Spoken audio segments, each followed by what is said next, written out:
Is his name Austin Ross? She did not like that. Her name is Rossette. Well, we're on live. Merry Clinchmas, ladies and gentlemen. Um, you just love it. 2 holidays, 3 weekends in a row. Because you have New Year's, Christmas, and now Clinchmas. The Ravens, after beating the Jaguars 23-7, are the first AFC team to clinch a playoff spot. They are currently sitting at the number 1 seed. Man, we used to pray for times like these. How awesome, man. This is awesome. Yeah, and it's so well deserved. They played, it was Ravens football from the beginning to end. They ran the football really hard throughout the game, got stronger as the game went on. Lamar did Lamar things the entire game. He just, I mean, that was a ferocious sack, ferocious pass rush by the Jaguars. I mean, Yeah. it's a tenacious defense. And I think he was Houdini. I think he, honestly, the offensive line is a little bit of an issue for me right now. But Lamar Jackson's ability to move around the pocket sort of masked some of that Mm-hmm. vulnerability there. And then defensively, bend but don't break. And then three times the Jaguars went into they were over 3 in the red zone yesterday. So I mean that just tells you the kind of Just game the Ravens played. yeah. Yeah, I mean, I said we did what we know how to do. We don't have any tackles. I mean, we're rotating friggin' Stanley with Makari, and then we're rotating Moses with Falalele. Like, what? Oh, what are we doing? Yeah. The offensive line for me was a bit of an eyesore from just like what we typically get from that rough, tough offensive line that we usually have. But thank God we got Lamar. Slower feet would have been sacked at least 15 times last night. What Lamar can do, you can't coach. The way he just gets in and out of the pocket, can just keep this almost just like anti-gravity balance to avoid sacks, and just it's insane. It's absolutely insane. I don't see, because when I think of MVP, I think of who is the key reason why we're winning. Lamar Jackson is playing offensive line, running back, and quarterback all at the same time. It's absolutely insane. And again, the Ravens wouldn't be where we were without the crazy shit he can do. Like what last night they were talking about how he was taking 8 seconds, 9 seconds, 10 seconds before he threw the ball. Yeah. And I want to say it was like Trico was like, what happened to the 2 second throw in quarterbacks? Like, what is happening here? And it's just a No. kudos to him to extend the play like that and get around and make the plays and then find you can't cut as a defensive back, you can't hang with the receiver for 8 seconds. And honestly, I think he could have had a lot more damage. I think Bateman and him are just missing on some huge plays that I think as they get going a little more, that might happen, but you love to see it. Yeah, you really. I mean, hell, even what they said, even with his 8 second, 9 seconds added into it, he's still throwing a ball average less than 3 seconds. Yeah. That just shows when he doesn't run around for 12 seconds, making defenders look at him and question why. After his one dip under a sack, run backwards 5 more yards, chuck it deep to leg. The guy hit him again, and he stares at him like, "What are you doing?" It's insane. I think he asked the question I asked. What did I just see? Dude, that was like my impression half the game. Was like, I don't even get it. I'm gonna go that. Sorry. Oh, Yeah. and he basically like, I'm going this way, I'm going that way, I'm going this way. Of course, I'm like, just go, do something, stop it. Oh, wait, he threw it. Good, okay, I guess, fine. Yeah. Big shout out to Isaiah Likely. Yeah. Easily could be starting on any NFL team today. Yeah. It's, man, like I remember, and it's funny because Jordan, you were big on Isaiah Likely right out of college. You even went as far to take him in our draft that we had that year in the Madden League that we used to do. And I was like, what the fuck is he doing just drafting a rookie tight end? And I mean, obviously, you can't tell by Madden, but this kid has a very bright future. Um, I'm not saying Mark Andrews' job's on the line, but I love that we do like multi tight end sets. We're a lot like the Patriots. We love multiple tight ends, and it works because we got two, even three great ones. Because we saw Klar on that. What was it? The Philly brotherly Tush push. tush. But he also just had a touchdown catch Yeah, down he the had a stretch catch. there. That was it too. I mean, he basically Yeah. took the Mark Andrews role in the quarterback sneak attempt. But yeah, like problem is, as we've said before, when Andrews is healthy, likely goes hides under a rock, either because of formations or I mean, they even pointed out coming into this, he had 10 catches. He's already has like 14, 15 in the last 3 games. Our joke was, oh, there was his catch. He's done for the day.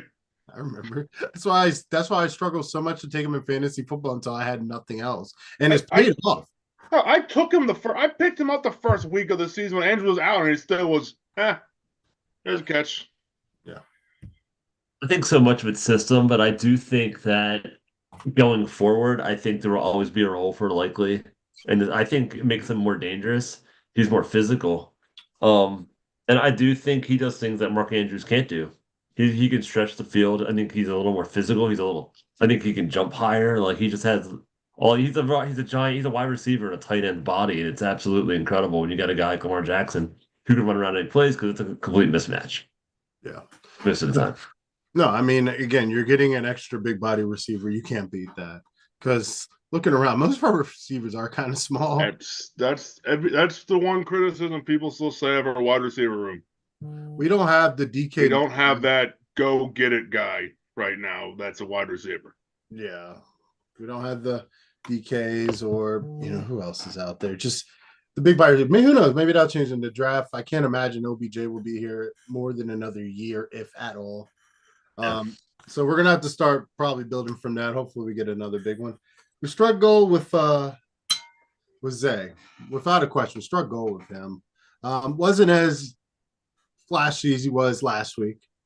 I can't be Wet that field though, and wet field, and I just wonder if the defense kind of took him away a little bit. Like we're not getting beat by Zay Flowers. Let's get beat by Bateman. Let's get beat by OBJ. And yeah. They did. I think honestly, for the most part, they did a good job. I think Lamar just extending plays and being able to run the football kind of took away some of that. But none of the receivers had big games, honestly. No, both OBJ and Zay were quiet. I think they had 5 targets combined. Yeah. I mean, he only went 14 for 24, 471 yards. He didn't throw a lot. It seemed like he did, but he didn't. Yeah. Which weird. So I'm pretty sure they switched the game plans that they were supposed to run last week than this week. Yep, 100%. Because this looked like what we all thought they were going to do last week, but the hell do we know? No, it definitely seemed like the game plan they probably would have had last week. It had 251 yards rushing, which is just absolutely insane. Sadly, let's talk about it. Bring out the elephant in the room. I know we were injury report alone. Keaton Mitchell, 9 carries for 73 yards. 7 of those carries were in the second half. 70 yards. He was averaging 10 yards a carry in the second half. That fourth quarter injury where his knees, that's the situation right now. Harbaugh announced that it is a significant injury. He's done. ACL. They already said it. Is that what they're saying? Okay. Rappaport. ACL. Yeah, Ingram's coming up off the practice squad, and it sucks because it was a jolt of electricity in this offense. We saw it from the Browns game on, and it just I love Hill. Hill's not bad. And Gus Edwards seems to have gotten back to being Gus Edwards after a couple weeks of like, what the hell happened to Gus Edwards? Mm-hmm. But it's a weapon that we no longer have, and I think it's unfortunate. Like we didn't need him, but he's a really nice to have, and when you want to win a Super Bowl, you got to have a few nice to have. I think you can't just go in necessarily with what you've got. So I think Gus is going to have to step up. Lamar is going to have to step up a little more, and you kind of saw that down the stretch. Lamar running the football in the fourth quarter when he probably shouldn't have been. Yeah, there was a few fourth down runs, and I'm just like, dude, what are you doing? Come on, did you not just see what happened?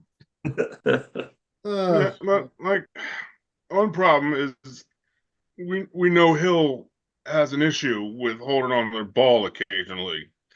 And he's been here with Lamar all these years, and they still struggle with the mesh point. People are talking about, hey, you want go try to get this guy off of this guy's practice squad, and I'd be like, well, do you want to bring someone? He's like, Justice Hill has struggled with the mesh point, and like Jordan pointed out, Gus seems like he's been running his own blockers recently and not getting the 5 yards of carry. It's been kind of weird. I mean, so he's gonna have to be him again. Like Gordon wasn't bad when he was here. He's just not Melvin Gordon from 2018 or whatever. Yeah. I Do don't know. do we draft a running back next year? I know we drafted Mitchell, but he's not coming back till like November of next year, probably. Like, and I don't know what happened to Dobbins. I think they took him behind him in yards and put him down. But like, it's just we're running through running backs and they can't stay healthy. And Gus Edwards is coming off a serious knee injury, and Hill's not getting any younger. It's an issue for a team that runs football more than any team in the NFL, maybe ever. I think without a doubt, when I saw what Keaton Mitchell could do, I was in camp. We're drafting a running back in the 2nd or 3rd round, no question. But then I saw him. I was like, we're good. We don't need anybody. JK, sorry, buddy. Good luck on your endeavors.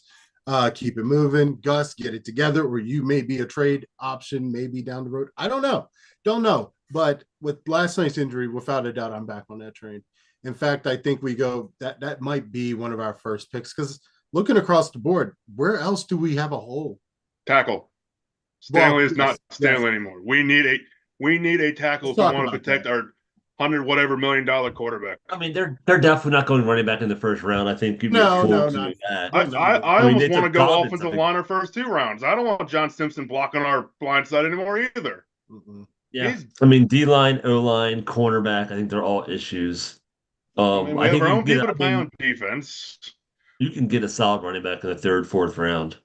I mean, look at Mitchell. He's a 4th round pick. We got Mitchell as an undrafted running back. That's what it was. Yeah, I'm sorry. True. Yeah. That was that to me was what we call a miracle because that shouldn't have happened. Of course, and who knows? I mean, we don't know how torn it is. I mean, if sometimes instead of it's a complete tear, it's actually better. Obviously he's still here. I don't think he goes anywhere. I just don't think his workload, whenever he comes back again, we're not talking about an injury to happen in September, October. It's December, and that's going to carry into training camp. There's no question. And he's a little small for a running back. He's already made of glass. I just think that he's a nice person. He's a nice running back, but I don't know if we'll ever see him again. Just because, it's such a... Yeah. Yeah. Sorry, Ross. Look at you. I'm sorry. I think they said the problem with JK's was that he tore a lot. And I think if they're saying it's just the ACL, I think that helps. Yeah. But, I mean, we have our own defensive people to play, so we can't really go get anyone there. And like I said, we need our line. Yeah. We have a center. I mean, we have a right guard for maybe a few more years. Yeah. I mean, our right tackle's it's questionable now if he's injured again.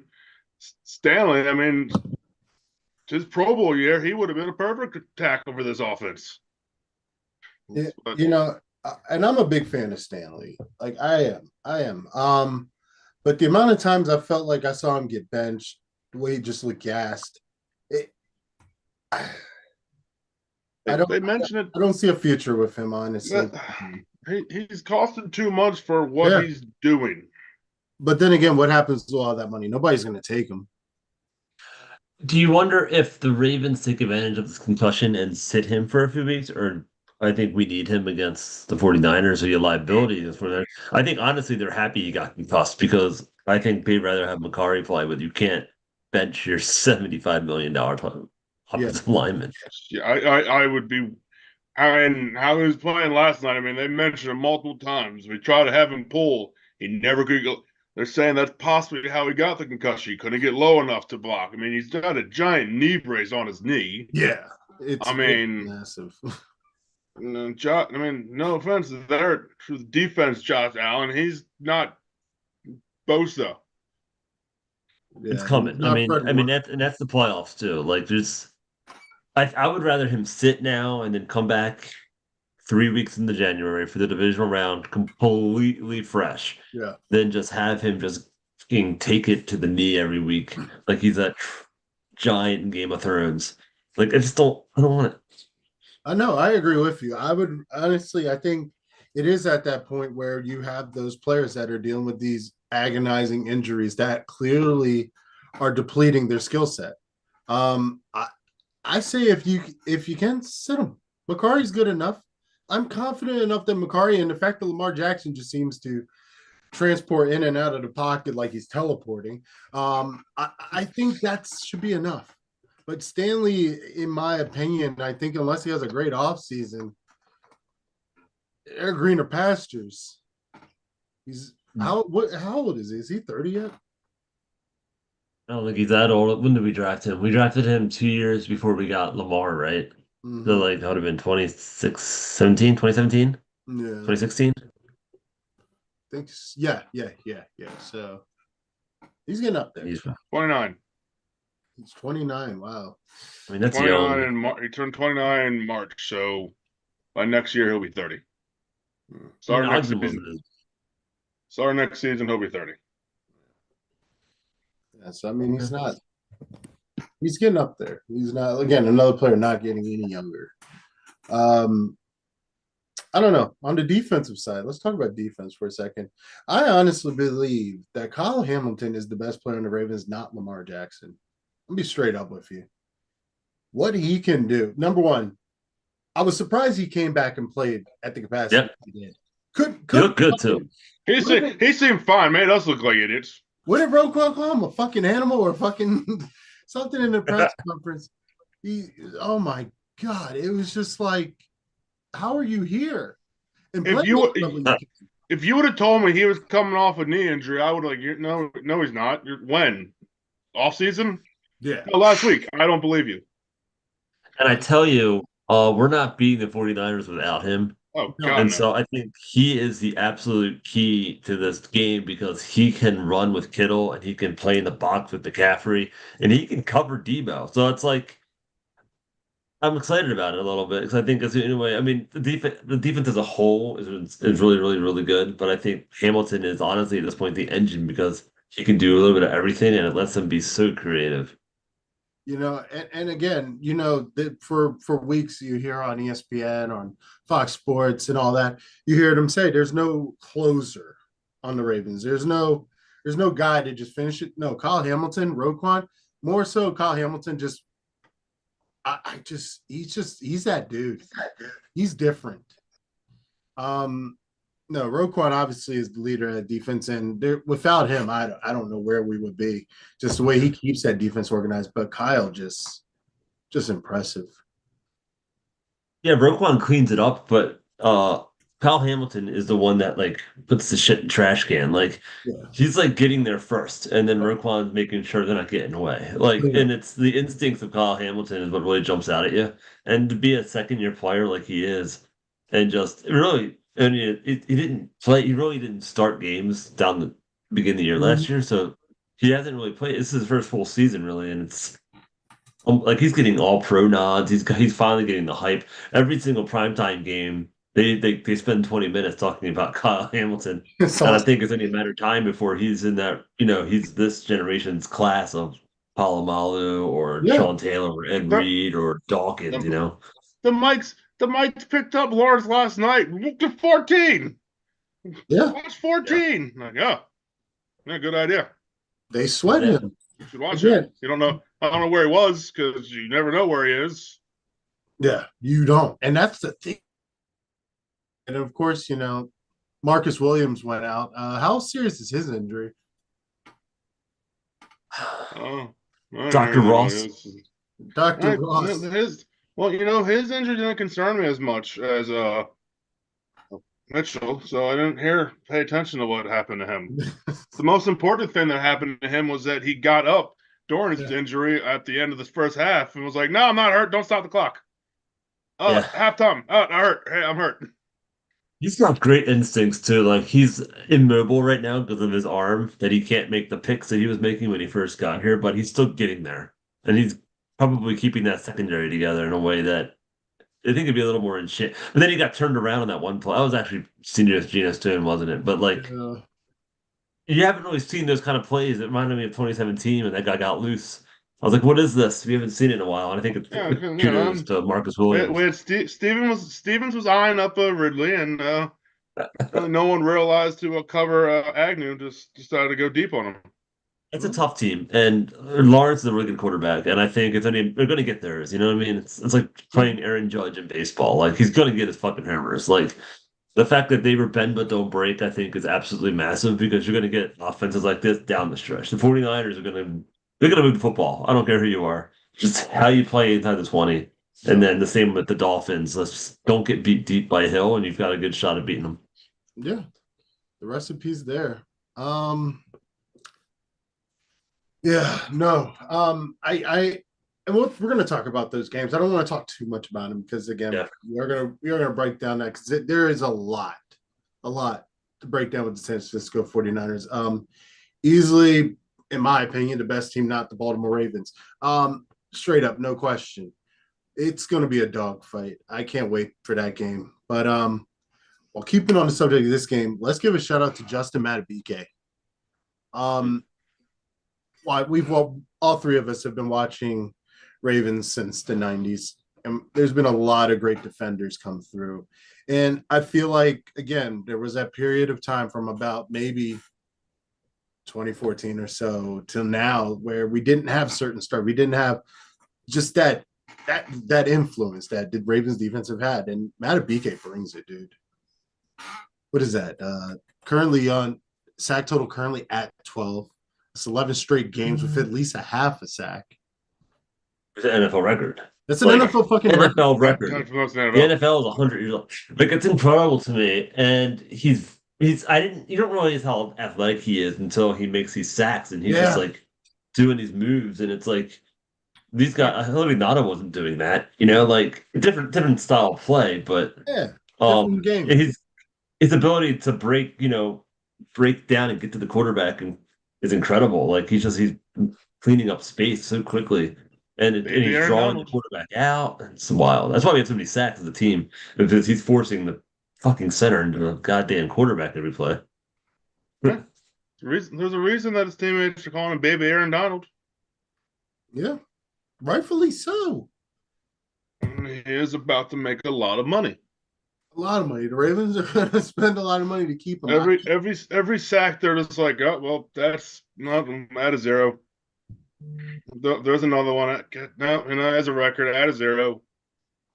But I tell you, with the Ravens, they've always paid the one. They've never really paid pass rushers outside Terrell Suggs because I honestly think it's a system to a point with pass rushing. The Terrell Suggs is a different animal, so they paid him.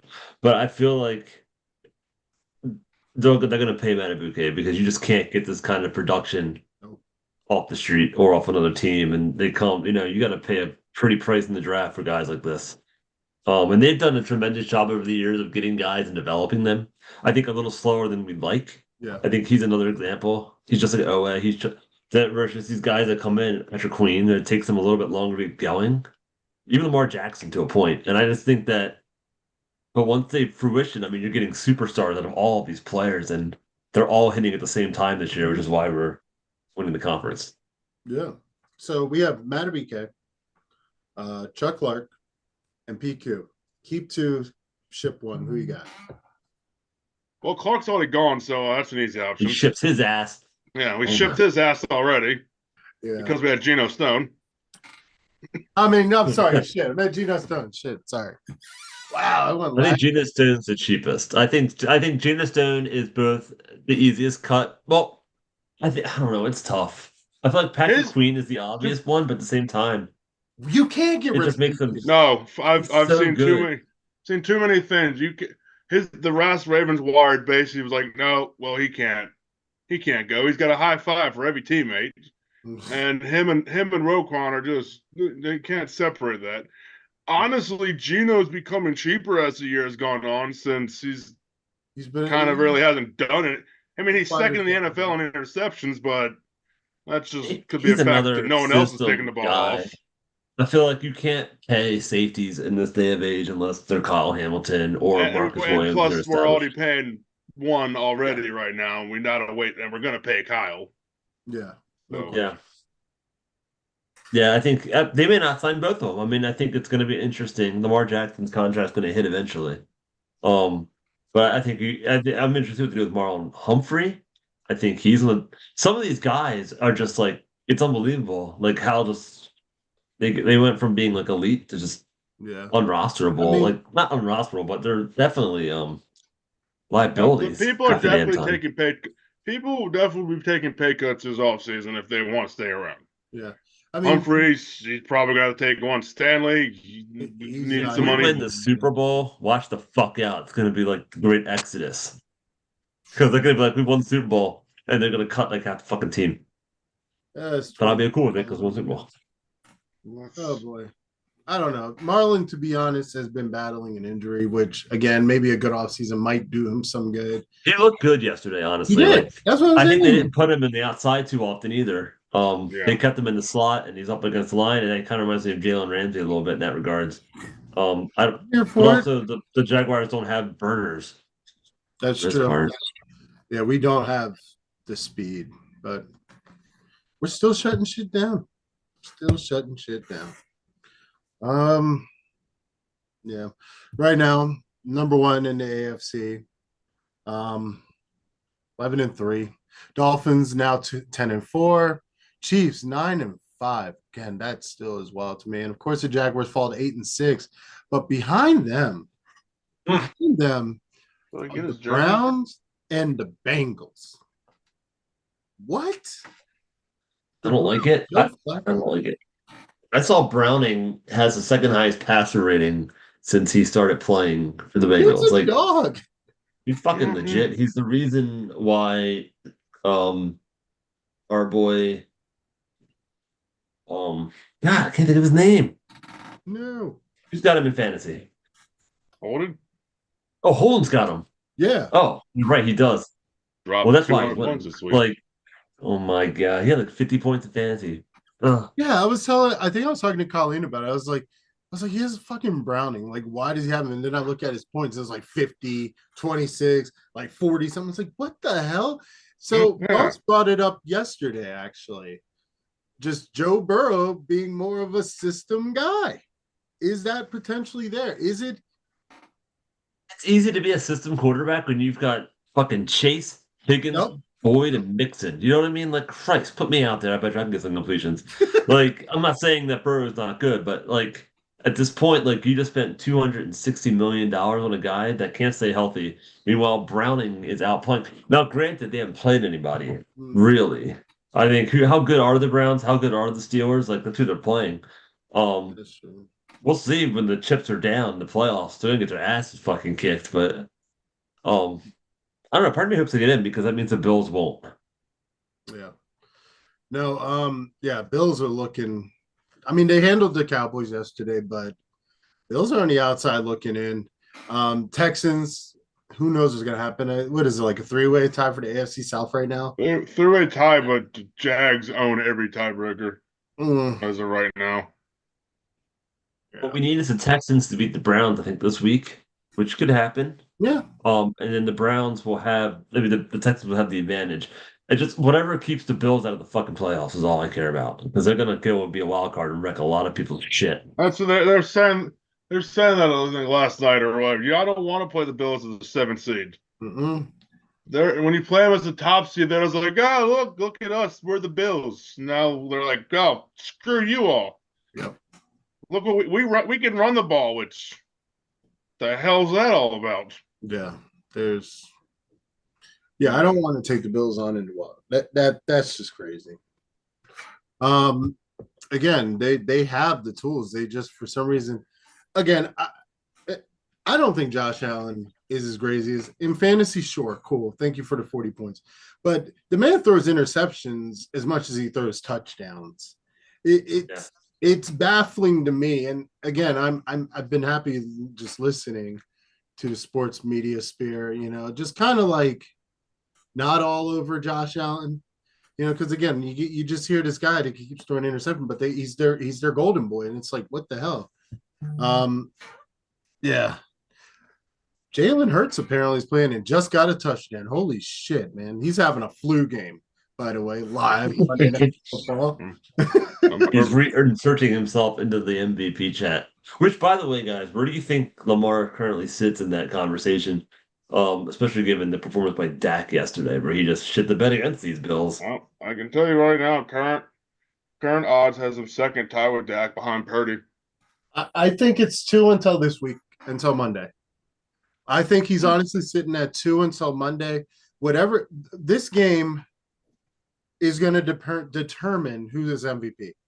I think this game is that big of a game for both of those teams playing literally two of the best defenses in the NFL. Let's see what Brock Purdy can do against the Ravens defense. Let's see what Lamar can do against the 49ers. And then they'll determine it that way.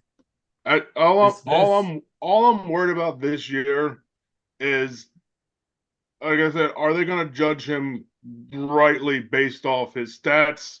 Because what he does doesn't show up. No. Jordan has a good idea. It's more kind of like with Felix Hernandez of the Cy Young the year he won it.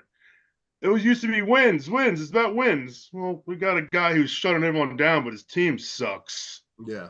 Like last night, he only had 107 yards, but he also scrambled for about 100. I think what Lamar's got going for him is that he's doing it in prime time. Like, so he did it against the Chargers to a point. He reinserted himself against the Rams because I think the highlights were being shown across the NFL.